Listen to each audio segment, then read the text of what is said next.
தாவேகா தலைவர் ஜோசப் விஜய் அவர்கள் திமுகவினுடைய ஊதுகுழலாக செயல்படுகிறார். திமுகவோட பினாமி தான். எப்படி கடந்த கால தேர்தலிலே திமுக ஒவ்வொரு தேர்தலுக்கும் ஒரு நடிகரை வச்சு ஒரு கட்சி ஆரம்பிக்கும். கடந்த காலத்துல கமலஹாசனை வச்சு ஒரு கட்சி ஆரம்பிச்சாங்க. இப்போ ஜோசப் விஜய் வச்சு இந்த கட்சி வச்சிருக்காங்க. ஏன்னா பொங்கல் கூட கொண்டாட நேரம் இல்லை அவருக்கு. தாவேகா தலைவர் ஜோசப் விஜய் கிறிஸ்துமஸ் கொண்டாடினார், உங்களுக்கு தெரியும் இல்லையா? ஸ்டார் ஹோட்டல் எல்லாத்தையும் கூப்பிட்டு கிறிஸ்துமஸ் கொண்டாடினார். ரம்ஜான் கொண்டாடினார், ஸ்டார் ஹோட்டல்ல வச்சு ரம்ஜான் இஃப்தார் விருது நடத்தினார். ஏன் பொங்கல் கொண்டாடுங்க?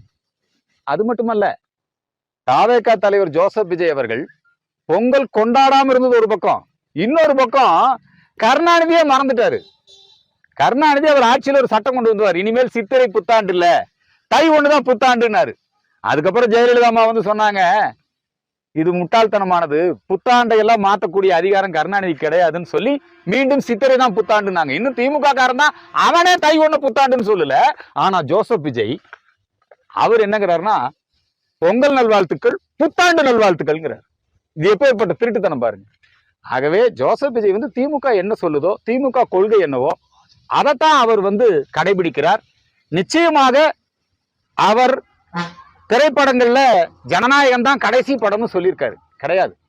இந்த தேர்தல் முடிஞ்ச உடனே அவர் எப்படி மக்கள் நீதி மய்யம் கமலஹாசன் அதிக திரைப்படம் அதுல எல்லாம் நடிச்சு நிறைய சம்பாதிச்சாரோ அது மாதிரி, ஏன்னா இந்த ஜனநாயகன் பட உரிமையே யாருக்கு வித்திருக்காரு?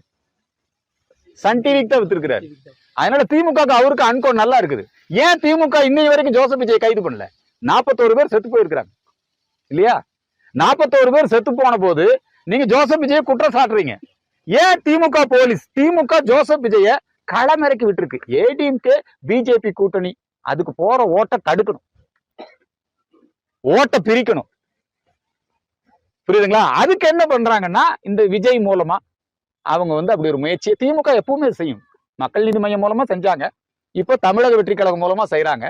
அதனால இந்த ஜனநாயகன் படம் வந்து அதை வந்து இதுக்கும் மத்திய அரசுக்கு என்ன சம்பந்தம்?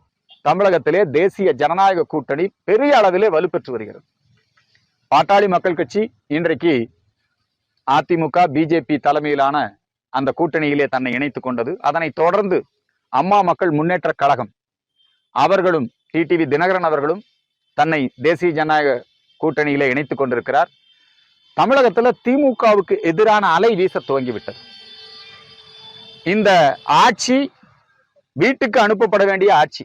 இந்த ஆட்சியில மக்கள் மிகப்பெரிய அதிருப்தியில இருக்காங்க.